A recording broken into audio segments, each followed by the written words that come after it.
Today's special guest is Andy Simpson, who lost his mum when he was 16 years old. Then the death of his 22-month-old baby in a horrific bathroom incident. And then to overcome the death of his wife and now living on a narrowboat with 3 sons. Find out on today's podcast how he's managed to turn the negativity into a positive life. Dad! What? I love you, Dad. Oh, okay. Love you too. Welcome back to Relatable Dads Unscripted, figuring out fatherhood one honest conversation at a time. I'm AJ. I'm Ruel. And today we've got a massively special guest for you, Andy Simpson. Thanks for having me, guys. Cheers. Thanks for coming on. Really excited. This is great. This is our first guest. Yeah. I didn't even know that. Am I? Yeah, That's amazing. You're the first Yes, guest. I love that. And I personally have been pushing to make sure you're the first guest and get Love you it. on because I know your story. I've Yep. known you for a long time. Yeah, we have. Yeah. And Andy has the most incredible experiences, not all good. But this guy's managed to turn around things that have been incredibly difficult for anyone to have. And you've managed to turn that around, and you have a really what you're doing now. I absolutely love. I'm definitely a bit of a naturalist. Not that I get naked. Nature, that's great. I'm not judging. I'm not judging. We spoke in another podcast. I have like a carrot car thing with me. Yeah. My girlfriend go out, and I I might do a little bit of hanging around in the car, and he was saying I was dogging. Dog. That is Yeah. nature. But yeah, where you're at now and the things you're doing with your kids, I think are incredible. So there's so much to talk about. But yeah, that's we basically wrote off the rest of the day because Who knows what's going to happen? it's going to be a long one. I reckon. Yeah. Let's see how it goes. So do you want to start off? Just give us an introduction. Yeah, absolutely. So, as I said, my name's Andy. I'm a dad to 3 boys. I live on a narrowboat around Milton Keynes now. I've lived on my boat for about 4 years. However, my boys moved on with me almost a year ago now. So it's almost a year since my children moved in with me full time. That wasn't necessarily planned by any means possible. And that what happened was my ex-wife, the mum to my boys, she died very suddenly. And without any question, the only place the boys were going to come was with me. There was never any debate about that whatsoever. There was never any discussion. In fact, my eldest Oliver moved in with me the day after his mum died. He came straight to me and was like, I want to go be with Dad. There was no question about that. And then ever since, we've been kind of trying to navigate this idea of single parenting, but not just that, doing it from the space of a narrowboat on the canal, which is obviously a whole other was it factor. a big adjustment period for them from going in? Were they living in? Yeah, I mean, they were. I would say they were living in luxury. In all honesty, their house they were living in, I believe, was a 6-bedroom house. Oh wow! that's definitely luxury. Which is, I think, luxury compared to what we're living in now. And I mean, they were quite affluent. They holidays last year were Dubai, and they drive a nice car, nice big Audi, and a nice big BMW 4x4. We were just talking about David Lloyd Gym and how amazing it is. They were members of the David Lloyd. They were living a pretty good life as far as, and I think what they were living is what people traditionally see as a successful lifestyle, and that's great. And I don't ever knock that idea of success of people making money and having a big house and so on. For me, that idea of success has changed over the years. And I've certainly had periods of my life where that's been my aim. It's been, right, how much money can I make? And I've had reasonably sized house, and I've drove a Mercedes round and had that. But we're going to go on to, I tell you, this is kind of, it feels like it's trauma after trauma here when I kind of go back through the life, but it's never quite, ultimately it's never as bad as it sounds. But then in 2015, I was working as a photographer full time. I run a studio, which you came to. Yeah, absolutely. Not for me, obviously. No, you came just for your own personal photos. And I was living a life I think was traditionally quite successful. Money was really good. The studio was very, very successful. I was working probably 7 days a week. I would get up 7 o'clock in the morning, go to work, and I wouldn't come home until 7, 8 o'clock at night. I was doing that kind of every single day. Grind. It's funny how that's a definition of success. Yeah, isn't it? But this is what we were talking about in another podcast, because I'm always like time rich, money poor. And absolutely. It's just interesting that because AJ is kind of like, I want to be successful in the sense of money, but he values time. Obviously, I'm much more like, I don't even really care. As long as I've got enough money to live and live comfortably. I know. But even nobody wants to struggle, do they? No one wants to be fighting for the next meal, obviously. But so comfortable. I mean, that comfort is nice, but like I said, I think time is so precious and so important. And I mean, I had a massive change in my mindset in 2015 because my son died. He was 22 months old. He had an accident, slip and fall, hit his head, and died very suddenly. And that changes every element of your life. Absolutely every element of your life changes.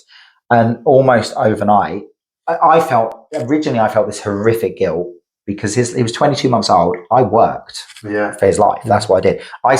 His name was Edward. I spent Edward's life at work. That's what I was doing. So is he the youngest? Or he was my second. So Oliver, my eldest, who's now 14, was 4 years old, and Edward was 22 months old. And Thomas, who's now 10, was 11 weeks old. So a baby, tiny baby. So we just had a baby. He slipped in the bathtub and basically hit the back of his head in the bath. And that was that. So sudden, nothing that could ever plan it. But that mindset shift, my idea of success, it just didn't matter. It didn't matter. What was life like for you? I mean, we talked about that tragic moment. What was life like for you before that moment? We talked about obviously your success, but what was like a typical day in life? Well, it said I would literally get up in the morning. I would go to the studio. I was running quite a successful business, but doing it pretty much on my own. So I was still had freelancers that would come in, but I was still a one-man band. It was me. I was the accountant. I was the marketing manager. I was all of those things, which anyone that's self-employed knows. You wear so many different hats, don't you? Running a business of any kind. It's hard. So all I did was work, and I did it for the right reasons. I now that guilt that I had for a while has gone because I know that. In my mind, that was what you did as a man as well. That was a man's job, really was a man's job to get up, to go to work, to put food on the table, to make sure you had the nice car and the mortgage was paid and all those kind of things. So my day was working. That was it.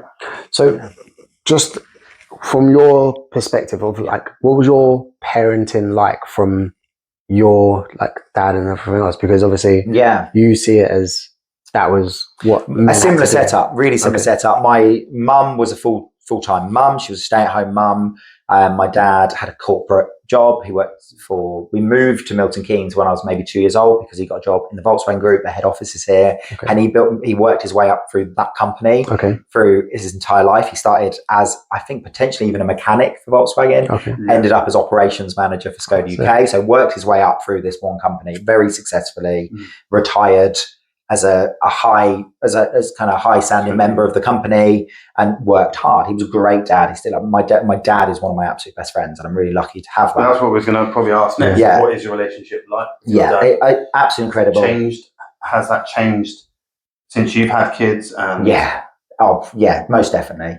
My mum also died when I was 16, so I've got my own experience of losing my mum, just like my boys have. I was 16 years old when my mum died. Have you had that conversation with them in terms of like? And I do. I make sure I am. So you guys have probably noticed I am an absolute open book as far as the way I'll talk about these things, and I'm the same with my children. And I genuinely believe in really clear language. So I don't beat around the bush with death. I use the word death for a start. That's really important to me with grief. I think you can use lots of quite fluffy words for death. You can say, "Oh, they've gone away," and then a child's age is, "Well, where have they gone?" Like I say, "They've gone away. Where? When are they coming back?" Whereas if you say they've died, it's final and it's clear. And I think that's been really important to me. But after my mum died, I think my relationship with my dad was difficult, and I think I was a teenager and an angry teenager at that, and that's probably something I can talk much more about, anger in general, because I think it's really important. But we certainly had periods of our life where we didn't talk as much and so on. And I was really bloody hard work. Was that from your side? Or more from mine. I went off the rails, absolutely off the rails after my mum died, really off the rails. It seems similar to how your experience, because we grew up without dads. So, but AJ's we were much more angry about your situation. I wasn't as angry in my situation about my dad, obviously, there were moments. But so it's nice to speak to someone. You had a dad on your there, and obviously it was your mum that passed or died. And so it's interesting to see that from the other side of the anger that you felt losing your mum. Similar anger you felt, and we both had. And I think as men, men can be way too comfortable with anger, and people can be way too comfortable with men being angry as well. I think it seems to be almost the go-to emotion for a man. It's okay to see a man that's rolled up and angry and has his back up and is fiery.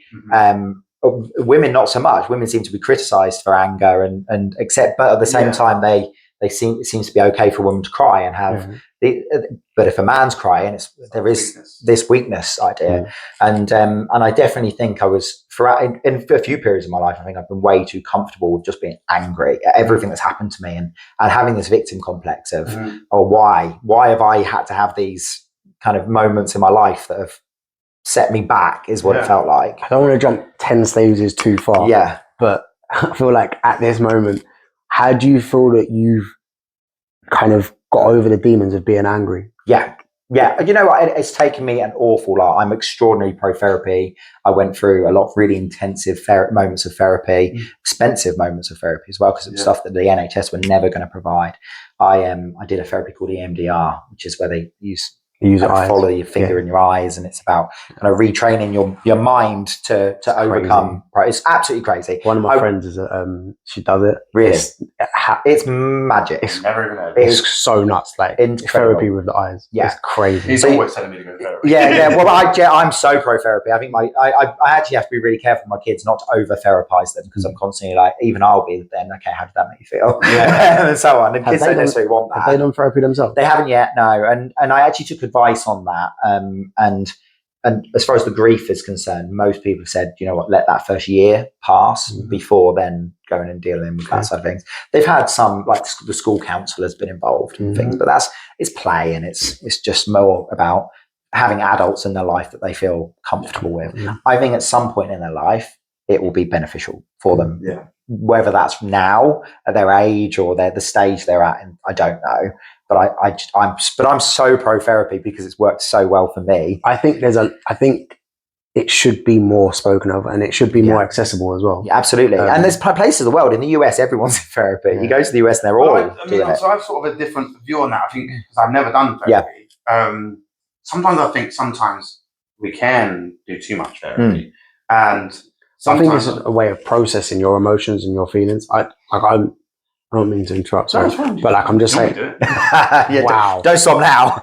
No, don't try and act polite because you got guests. I would apologise naturally. No, but I just think like you lost my train of thought now.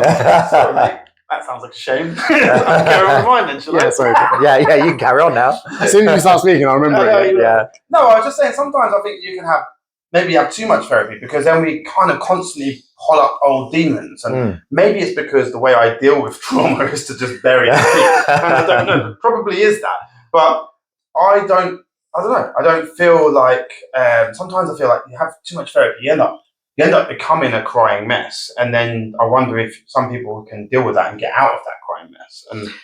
But that's what I was saying. It does help you decompartmentalize all the things that have gone wrong, and it also helps you understand what went wrong, and that it's not actually your fault. Like if there is a self-blame there, then it's kind of, it just puts it into boxes for you in your brain. So that's why I'm good. I just blame everyone else. Anyway. Blame everyone else. Yeah, it wasn't me. How could it be my fault? I'm the youngest child. It's never the youngest child's fault. No, I definitely think that therapy, it's work. That's the thing with therapy. It isn't something you go into, have these kind of lovely conversations, and then come out of happy again. My days of the times I've had therapy, I've come out of it feeling a mess, exhausted as well. The EMDR especially, I would come out of it feeling absolutely incredibly physically exhausted, like unable to move. It really was. It's like an absolute workout. It really is. But then it did bring things up, but it brought things up positive as well. There was certainly a lot of positives. There was moments in the EMDR where we were talking about safe spaces, and I had this absolutely incredible memory of my dad. And that's not something I ever would have remembered personally. And it was just this real close connection with my dad of being old enough to be lay on his chest.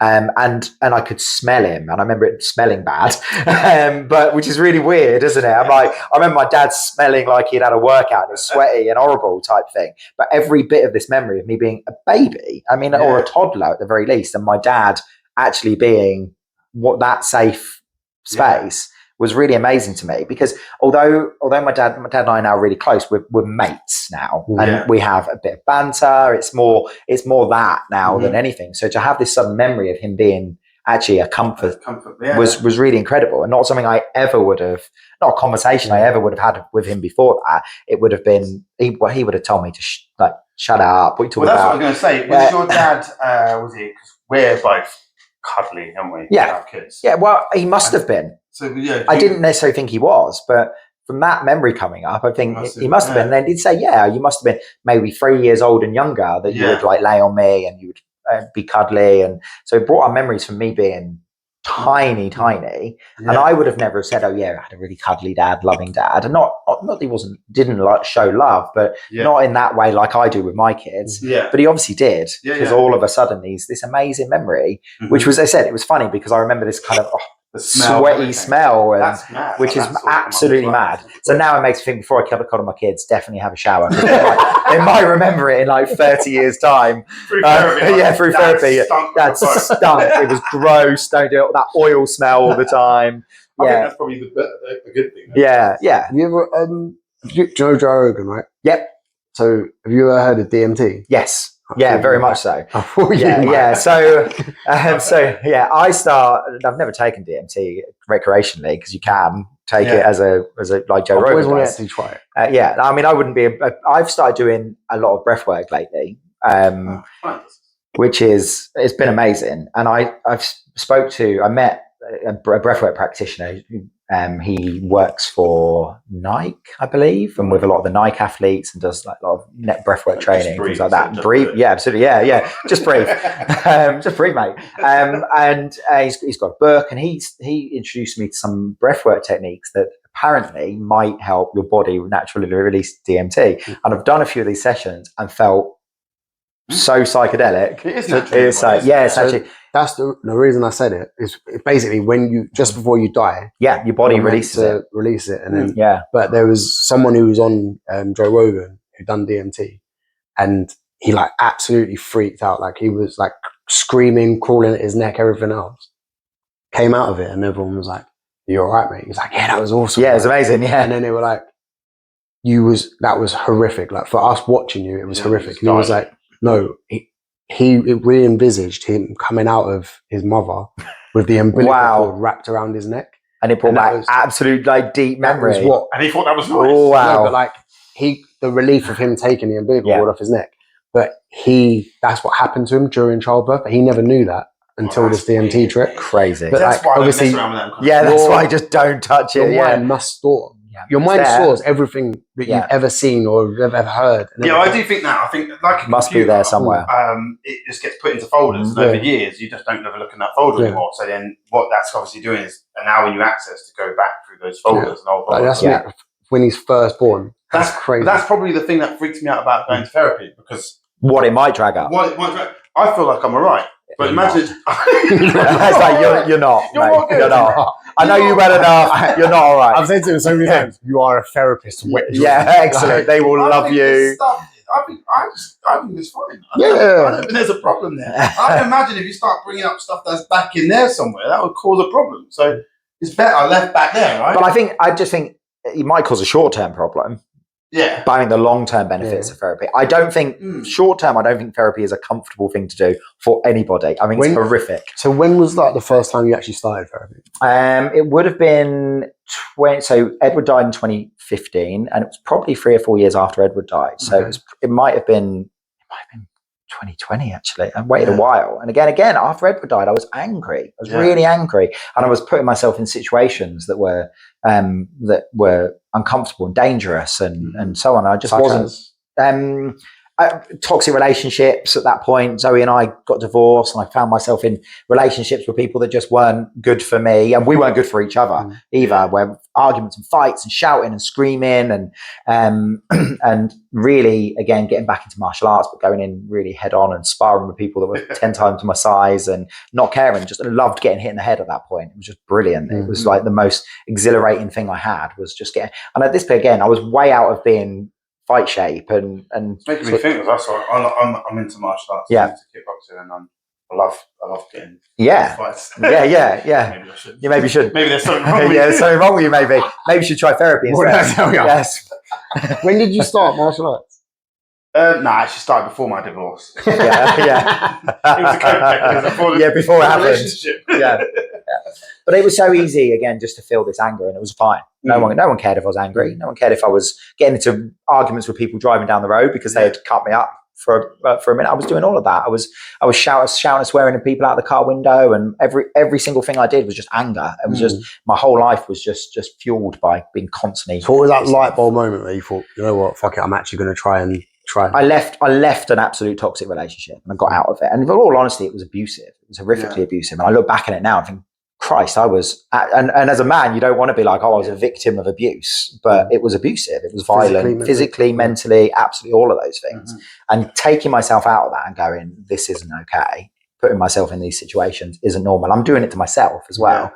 Absolutely putting myself in these situations that I could get out of at any point. There was no point. Again, I'm nearly 105 kilo man getting slapped around by a small little woman. I could walk away at any point and take myself away from I think that's the crazy thing about when men are abused by women is that the abuse is different. And because we're stronger, you can defend that. You could block, you could stop. But often you don't. And you don't because there is more of a fear of that you'll be seen as the aggressor. And I think that's the fear. I think more than anything in that is the fear of being accused as the aggressor. And when I left the relationship, I was accused of being the aggressor for a long time. Thankfully, I had a lot of proof to show that I absolutely was not. And there was witnesses that had seen things and said, this is insane. My family spent so much time trying to get me out of this position that I was in. And I know now, I almost don't even blame them. I put myself in this position and I've probably thrived on it. Because I had this constant need for this stimulation of anger. Do you think the catalyst for that was because of your son? Absolutely, yeah. And because of and at that point, because I felt like I was a victim, and I put myself in this role of victim, and just allowed myself to be. Constantly. Can we go back to that? The moment you, obviously, you found out. How did that work? That day, of course, no. Absolutely, yeah. So I was at work, as I always was, and I was with a client at the time having a meeting, and my phone was ringing. Like, oh my God, turning it off, ignoring it, as you do, don't you, when you're in the middle of something. Client left, and I had like 30 missed calls from a couple from numbers I didn't recognise, a couple from Zoe, from my ex-wife. There was all these different calls going on. I'm like, what on earth's going on?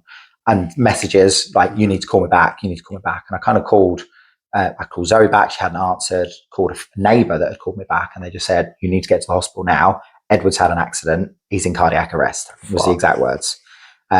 So I've got in the car, just driven the fastest I've ever driven anywhere to a hospital. Pulled up outside Milton Keynes Hospital in the ambulance bay, didn't even care. Just dumped my van in the ambulance bay, didn't care, and just ran into the A&E. And I got in and found Edward surrounded by 20 people resuscitating him at the time. And I remember collapsing on the floor, completely just going and collapsing on the floor. And I remember saying, he's dead. Like, you could see it. They did actually at that point bring him back around and put him on life support. He was on life support for maybe 2 weeks. And at that point, we had to make the decision to remove his life support and have those conversations. And they're really difficult conversations because it's like, well, at the moment he is breathing, his heart is beating. And they're saying, yeah, but it's only doing that because the machines are doing that. He's not doing that. And the conversation at that point also is, the only way to know if he's got a chance is to remove the life support. He can't be on these machines for an entire life. So the only thing we can do is to turn it off. How was that? The moment. Oh, yeah, and you know what? We were at John Radcliffe Hospital in Oxfordshire, and their children's ward is incredible, absolutely incredible. They've got incredible facilities where we stayed at the hospital. They've got something called the Ronald McDonald House, which is run by. So you know, McDonald's, they've got like the pots that pays for people to be in hospitals with their children at like really bad times like this. So we had a room and a kitchen and so on because we could stay at the hospital. We were there the whole time. The hospital was very candid with us from the start. They said, we don't think there's a great deal of chance if he survives, the life he'll live will be like very different, because we're talking brain damage here. So we're talking head injury and serious brain damage. So from the very start, these conversations were had. Every now and again, though, there would be these little kind of moments of, oh my God, what if? So he had some brain scans, and there's brain activity. There's something going on there. There's they could show you, and you could see sparks and things going on in the brain. There's something happening, and so there's a chance he can hear you. He knows what's going on, and that kind of thing. And that's not necessarily the nicest thing to think. You think, my goodness, I don't know if I want him to know what's going on. What is he scared? Is he? It's all these things going through your mind at that point. But they were, again, and that's really, I think, where I got this idea of being really candid with the conversation, that actually for me, the more direct they were, the easier it was. I could get that. So for you, obviously, you needed that directness. You needed that no fluffiness around it. In terms of Zoe, how was, because obviously you have to deal with it in two types. I mean, she took it very well. I think because at the time she was there and he was in her care, I think she had a lot of that kind of self-blame happening as well. That what should I have done more? Should I have done this? Should I have done that? And you can't help. It doesn't help the situation. No. Should I have done better at the CPR that I tried to do? Should I? You never know. You never know. Maybe not. Who knows? Genuinely, you cannot answer that question. So I think she had so much of that going on. It was just, I feel like she was in a bit of a blur. I think she was there. So after that moment, how did that affect your marriage? The biggest change was my mindset to things like work. And Zoe definitely still wanted that same idea of success. She wanted me to be working hard, and she still wanted the nice car, and we were looking at thinking of big houses. Still working at the time? She did some kind of part-time work. She did some like sales from home and stuff like that. So she was doing some work, but she was definitely still the full-time mum. We went on to have another baby, James, who's now 7. How was that when he got to about the 22-month mark? Really scary. And I do think we were really, Zoe was really controlling of him. And I actually got very much kind of pushed to one side as a dad. And it was, and I don't think it was intentional at all, but I think she needed this absolute control over everything. And I think she really was terrified. So she did not want to be out of his sight ever. And I think she absolutely took full control. Completely understandable. Oh, without any question. Without any question. Did that put a strain on? And I think that was the beginning of the end for us. I do think it was. And again, I think my own mental health was at that point so low as well. Neither of us were dealing with our own problems at all well. And we didn't have a horrific breakup. It wasn't shouting and arguing and explosive. It just wasn't going to happen anymore. We wanted very different things. We'd become very different people. Don't get me wrong, we were different people in a few elements anyway, which is not necessarily a bad thing in a relationship. I think we had our own lives very much in the relationship. I don't want to be too intrusive, but was it hard that first, like, bath times after that? Oh yeah, I mean, we were still living in the same house, so it's the same place for a long time. Interestingly, my eldest was born in that bathroom. On the bathroom floor. So I did always have this kind of idea that one of my children was born and one of my children died just in this one room in the house, which is a real message your mind up. Really message your mind up. So there's a beautiful moment. All in this smallest room of our house was this whole so much happened because of that room. And I mean, living there for me, I actually think, as much as anything in hindsight, when I left, because it was me that kind of said, I'm leaving, I'm done. I think I was leaving the house as much as I was leaving the relationship. I think that was it. I could not be there anymore. And I barely went back to the house. I'd go and pick the boys up and things like that, but I wouldn't go in. I didn't even know at the time. Didn't compute that. Is that through therapy that you kind of absolutely. And again, those things happen. Those things just come up, and you start to realize things that I was doing that I'm not even necessarily proud of myself for, in the way I was acting. I said, even leaving, I don't necessarily even now feel like it was the proudest moment of my life. Leaving a marriage, I don't think ever is the proudest moment in your life, but it was the right thing. Now I see it was the right thing to do. But it did. My mindset had shifted so much, and I just needed to find a life that meant I was present for my boys. By doing that, I ended up having a period where I was even further away from them in reality, because co-parenting from a distance is a whole new world. Well, that's something Well, I'm obviously personally going through now myself and figuring that out. Figuring out one week when we're placed, 1 week another.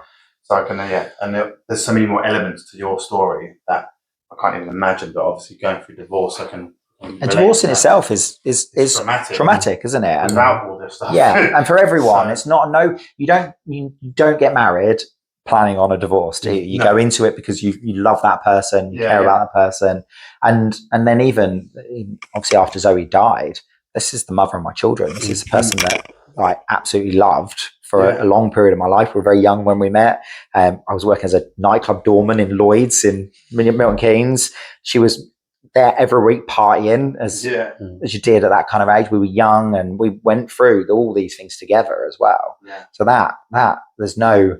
At this point, definitely in my life, I have no resentment towards Zoe at all. No resentment about the divorce or any of that. Before she passed, did you actually have a time to reflect on kind of and like reconcile the? I would say right towards the end, frustratingly. Really, those last couple of months were when I think we were probably co-parenting our best, where we were communicating. My eldest was having some problems at school. It's a whole different conversation again. He no longer goes to school. He hates school. And she was struggling with that a bit and calling me up and asking me to speak to Oliver. And they did feel like they would just become this moment where I was like, actually, this is starting to work now. And we're getting there and we're friendly with each other. We weren't hanging out watching a movie, but we were getting on and we would have a joke on the phone and it was all right. And that was right at the end, which is always a shame that it took to that point. I suppose in a silver lining, kind of that it wasn't left.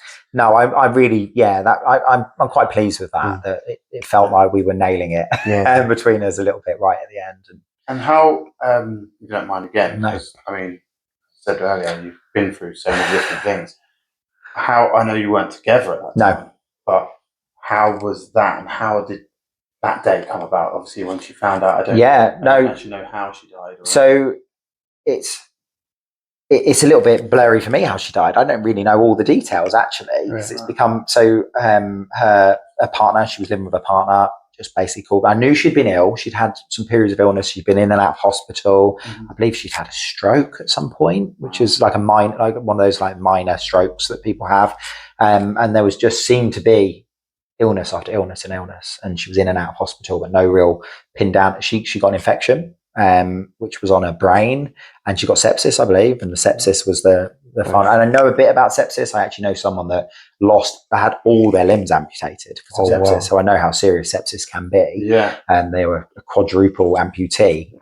Arms and legs had to be amputated because of it. So it's unfortunately an illness that often happens to people in hospital. You go into hospital because of these problems and you catch an infection and it ends up your downfall in the end. And I believe that was as simple as that was yes, ongoing illness, but it was the sepsis infection in the end. So very sudden, really.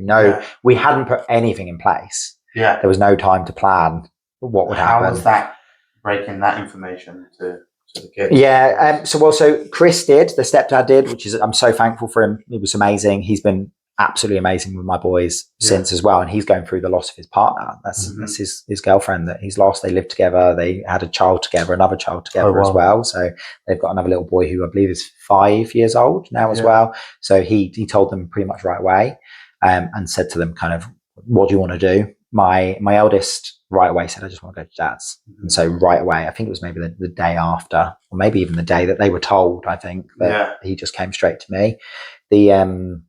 The younger two boys had decided they still wanted to go to school on that day and things and try and kind of have some normality. So they spent a couple of weeks where they still went into school and tried. And again, their stepdad, Chris, was amazing with them. And he still said they spent the weekend, they spent a night there now still. He's still getting time that with relationship them. Between you two guys. And Chris and I barely spoke a word together previously. And it's a bit like that, isn't it? You know, I'm the ex-husband. It's a bit weird, I'm sure. Now you look at a great good for the boys. Yeah, absolutely. Now it's the boys that matter. And again, I wouldn't say we have anything in common at all. Again, that idea of success and things, he's very successful businessman and does really well in a sales type environment and so on. So I don't think we would meet and have anything in common and be friends in any way whatsoever. But I have a lot of respect for him for the things that he's done and doing for my boys, and I genuinely think he has love for them, and that for me is all that matters. So I'm really working to hopefully try and maintain that relationship for them and for their little brother as well. That's incredible as well, because they have got another little brother with him as well, and that's so important. How you guys have managed to do that is incredible. I think I'm really pleased that we have, and we've managed that. Like I said, it could have gone the opposite way. Like, I don't want to talk to him. It's like the ex-partner. The thing is about grief and about trauma, it actually does bring people together. Either brings people together or absolutely sends them apart. Yeah, absolutely. Yeah, and they love their stepdad. They lived with him for a long period of time and went on holidays together and did all those things together. So he's such a part of their life. How did you find that transition of obviously Zoe being your ex-wife to then Zoe now having a new partner and him moving in with your kids? Because that's one thing up as a dad. Yeah, it's odd. It's certainly odd, isn't it? It's weird. It is odd. And I was certainly suspicious of him. Yeah, I mean, it's all right to be, isn't it? I mean, you should be a bit suspicious of them. I mean, that's good to be suspicious of him. And originally, he then kind of moved into our family home and things like that as well. The home that we lived together, and it was a bit like. So it was the same house that. Yeah. I think she carried on living there for probably about a year or so after I'd left, and looked to sell it, and we went and bought something together in the end. And we had all the financial side of divorce to go through, which is just. Horrific. Doing that right now. Oh my goodness. We won't go into those details. Oh my God. It's just a nightmare, isn't it? So that all had to happen anyway before the house could get sold and before anyone could really fully move on and do their own thing. So, but I was certainly suspicious, and there was times where I was a little bit, I think I was a bit standoffish with him more than the other way around. I think it was probably me that had my back up. I think. Did you end up breaching the conversation to say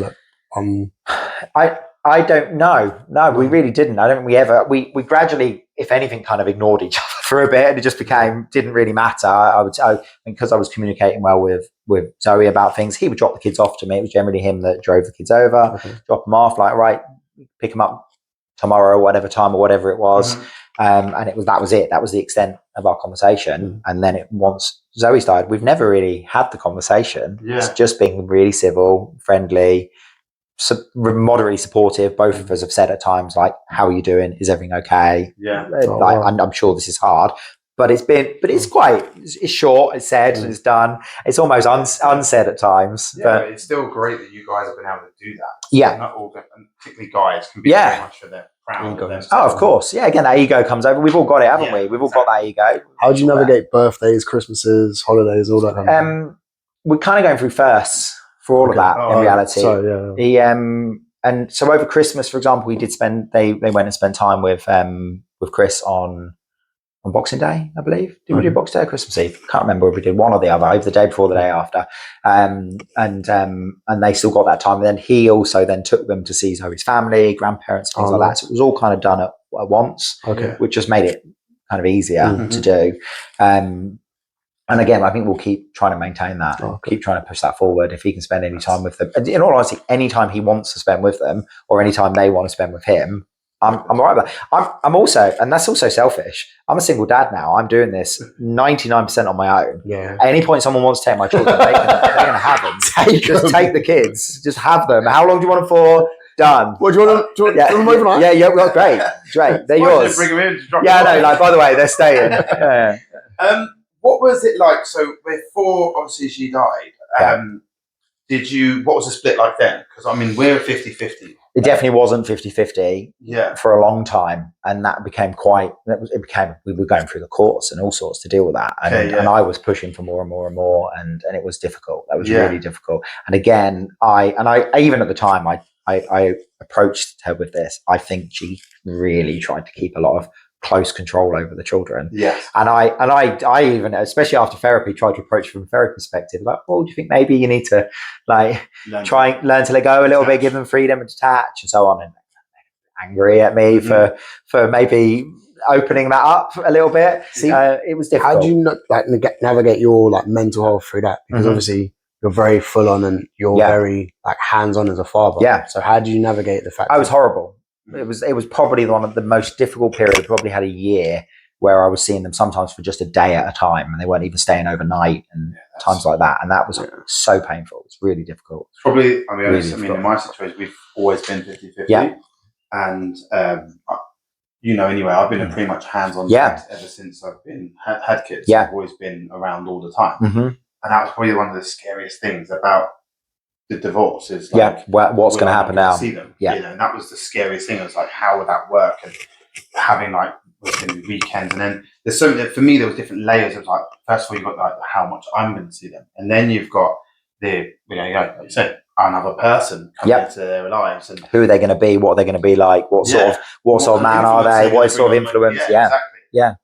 So there's a few scary points, and he sent me this great little message earlier about that. To know that new, that thing that's happening in a minute. Coldplay. Yeah. He sent me this thing about and it's about the effect on the kids. So what was it you were saying? It was like don't go there. It was like 40% of basically essentially says that the kids knock-on effect. The kids knock-on effect. Of divorce. And it's 60%. 60% for females whose parents have gone through a divorce. Their marriages don't last. Really? 40% of really. That's sad, isn't it? And that's a cycle to break, isn't it? At some point, there has to be a way to break that cycle. Exactly, and that's what it's actually interesting talking about as a cycle, because we've broken the cycle of the parenting. But again, with that, I spoke to my daughter and I said, "Would you get married?" No. And to be honest with you, I kind of agree. Yeah. Never get married. Yeah. I don't think. No. But I think it's crazy to think that even if you think of not just in the marriage, you think it's split up on your partner, and there's less of that just in those just because of divorce. So it's quite scary in that. But again, we both come from fatherless homes. Fatherless homes. And we've now turned that completely on its head and said, okay, well, we're going to be really present. And I think it can do one or the other, can't it? Anything like that. You can make that either way, can't you? You can keep that cycle going, or you can say, no, I'm not going to do that. And I think that's what we did, isn't it? We decided to both make a conscious effort to not let that be our lives. I remember one of my earliest things about being a kid was, I'm going to be a good dad when I'm older. I was like, where some people were like, I'm going to be a footballer. All I said was, I'm going to be a good dad. And I think this is the position I am in my life now. My mindset has become so different that I almost look at that and think, well, what an incredible gift that you were given to become such a good parent. And I really try. I'm really trying to do that with my life now and find absolutely any of these things to try and make those positives. So that's almost a gift that your dad gave you to say, I'm not doing it. We have actually related. We've said that as well. No? Yeah, for sure. Yeah. And even like the experiences we've had with our mums and stuff because of that. We've had a strong relationship with our mums because of that. Yeah, there's gifts in any of these things, isn't there? I think exactly that. And which is actually what's about what you're saying as well, because you've had all of these different things that happened to you in your life, but yet you're still finding the positive in those. And I try to do that in my life. I'm not sure when we've talked about it, but I'm not sure I could. What you've gone through, I don't know. Still find that. I don't always, and that's it. And I'm writing at the moment. I'm writing a lot. And I'm writing a book at the minute. And the book isn't necessarily even something that I'll ever publish. I'm writing all this stuff for me. Yeah. And I'm allowed to swear. Yeah, crack on. Great. That's all the time. Have you heard my voice? You heard my voice. The very first line I wrote was, I don't have my shit together. That's literally the very first line that I wrote with anything. And I didn't, if anyone ever reads this book that I'm writing, I didn't want anyone to think that I was writing it because I had any answers whatsoever. I do not have my shit together. I haven't got a clue what I'm doing. Well, this is every day. This is why we started this podcast, because and people have asked us for advice. And we're divorcee over here. The reason we set this podcast up was just to make it more normal with the fact that we actually haven't got a clue what we're doing. We're winging it and we're trying our best. And I think that's all parenting is just trying your best to be the best that you can for your children. And you'll get it wrong. Like so many times I get it wrong. Absolutely. There is no right or wrong. No. It's just like that, and that's the thing. Well, and that one thing that you think you nailed, someone else will tell you did it wrong. And vice versa. There's absolutely always going to be this split. Everyone has an opinion, and there's so many different, especially with parenting. There's so many different opinions. I've had times over the past year where I've really struggled with each of my children individually with behavior and with some really explosive behavior from some of my eldest, again, has had a period where he was so angry and it's really difficult for me to deal with. So I'm like, that's what I did. That's exactly how I reacted. And I was shouting and swearing. And when he's telling me to fuck off and things like that, I'm like, I've never spoke to my dad like that. And but I'm like, well, I probably would have, because I lost it and went off the rails, and he's done that, and he's really pulling it back now and doing amazing. I'm so proud of my kids. Do you find you empathize a lot with him because you see yourself in so him? much, too much as well? It's so frustrating. Some of the things that I'm most proud of him for are the things I hate the most as well. He's far too much like me, and he's very outspoken. He's so articulate, and he'll sit and have political conversations with you whether you like it or not, and he's really aware of stuff going on in the world right now that and we'll discuss it, but he will also tell you if he disagrees with you, like categorically, so good. which is amazing. With everyone else, I just don't want to do that with me. I just want to do as he's told, sit down, be quiet, just stop. But with everyone else, be outspoken and be opinionated, just not with me. So you see, we'll just go back a bit as well. See, when you said obviously your life of success and you was living in a house, cars, blah blah blah. When was that transition for you now to move on to a canal? Yeah, which is feels like still a big step, doesn't it? To just go, I'm going to live on a boat. They used to go run in a circle. Just up and down. That's it. I needed to contain them. No, so I've lived on the boat for nearly 4 years now, 3.5-4 years now. And I was kind of doing, after divorce, we sold the house, I was doing the whole renting thing, and I'd met someone, great relationship. We moved into a 4-bed detached house in Toaster. It was a lovely big house. We had loads of space. But I still just didn't feel right. Something just didn't feel right at all. And I had a few relationship problems there, and we were splitting up back together. It was a bit rocky at that point. And I said, I'm going to start looking for something a bit different. And I looked at like caravans and van life, and I just knew just wanted a bit freedom. And I love this idea of being a little bit nomadic, but there's not many ways left to be like nomadic and be able to travel and move around that are actually acceptable. I know a few people that live in vans, and they get like knocks on their door at 4 o'clock in the morning and told to move on and things like that. Whereas living on a boat, we're allowed to be there. We pay our Canal River Trust license. We can move around, but we're allowed to do this. This is still like almost an acceptable way of life, which a lot of other things aren't, that are really similar. It financially means that I don't need as much money. I genuinely don't. Living on a boat is cheap. It really is, compared to a house anyway. It's such a cheap way of living that I knew that I could work less. Well, no, not even work less. It's not kind of an excuse for me to be lazy and not work hard, but put my energy into the things that I want to put my energy into. And for me, that was creative endeavors. I decided I wanted to do a degree. I went and did a degree. I did a fine art degree. I'm going to do something totally different. I'm going to be creative. I've worked as a photographer. It's a creative industry, but it was a business. It was very much a business. It wasn't full creative freedom all the time. I was working with companies sometimes that had really strict briefs. This is how it's going to look. But I just wanted to do something that was just completely for me. So I went and did a degree, and I've never been academic. Hated school. I hate that because didn't do anything. That's one of my biggest grudge bears when people say I'm not academic. It's because you don't learn the way that the system wants you to learn. Yeah, it doesn't mean you're not academic. No, absolutely no. And school did not work for me. I didn't get any GCSEs at all. I left. Well, I left before the exams finished. You know, everyone starts. You kind of leave school, don't you, and then pop back into your exams. I just didn't go back in. Just like, wait a minute, I just didn't go. Just quit. Like done. How old are you, if you don't mind me asking? Sorry, how old are you? 42. Okay, cool. 42 today. It's my birthday. Oh shit! Yeah, it's my birthday today. You could have said that. You would have done some cakes and all that. He would have done some cakes. Mate, it's my birthday today. I'm 42. So. Oh, thank you very much. Cheers, man. I didn't realise that.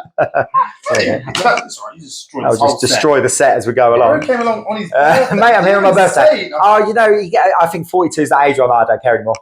Birthday, I'm not bothered. No, bro, you should have said. Like you're 40, you know what I mean? Like your 40th, it's a big deal, innit? It's like, mum, make a cake. No, go. But no, 42. On that note, I'm going to have a quick minute. Yeah, go on. Break this, just because sometimes we like to have little problems. Yeah. So make sure you still got a light on there. I'm still looking at the goon. I've looked at yours and yours. Yeah, make sure the light's on. You know what, right? We've had so many issues, isn't it? Like, there's nothing worse than getting to an end of something and realise like the audio hasn't worked. We've done that. What I know, man. Do you know what we kept filming talking the whole about filming one time we're going to film without it filming, and then have nothing, nothing at all. The best episode you've ever done. Yeah, I was really good. It was like all we got was 3 minutes. Yeah. Was it 3 minutes? Yeah. Very first 3 minutes, and we're like, and the most of that was us chatting shit anyway. Yeah. That's all part of it, right? In fact, we got the pre-record and then the welcome to Relatable Dads bit. Yeah. And then it cut off. Yeah. Literally done that. Great. Well, you've got an intro if ever you need to throw it in there somewhere. Use that. See, there you go. That's positive thinking for you. You've got a thing. See, that's what we need to get more. That's why you need to do therapy. Yeah, therapy is what brings that out of you. To be fair, I mean, we dealt with it all right. I was a bit like, that is what it is. Yeah. No, you wasn't. Was he losing his shit completely? I was just like, don't worry, bro, it's cool. I was very much like, yes, cool, we're all good. It was going to happen eventually, so it's fine. I felt more bad for you, though, because I was like, because I didn't really care for me, because I'm like, what it is, but... No, he was like, oh, mate, I felt bad for you, because I felt like you'd come over, it was probably a day you just saying you didn't want to film, and I was like, come on, let's film, and I probably pushed it on you, and then we didn't film. No, I was, because I think it was our second one anyway. I think we've gone through so you're learning then anyway, aren't you? Well, you're always learning with these things. You're always going to be like, you will. More likes. Yeah, you've got likes though. It looks good. So that's one step in the right direction. It looks good. This looks professional. It looks like you know what you're doing. You are. No. We don't. No. So yeah, going back to like the next stage in your life then. So you now live on a boat. Yeah.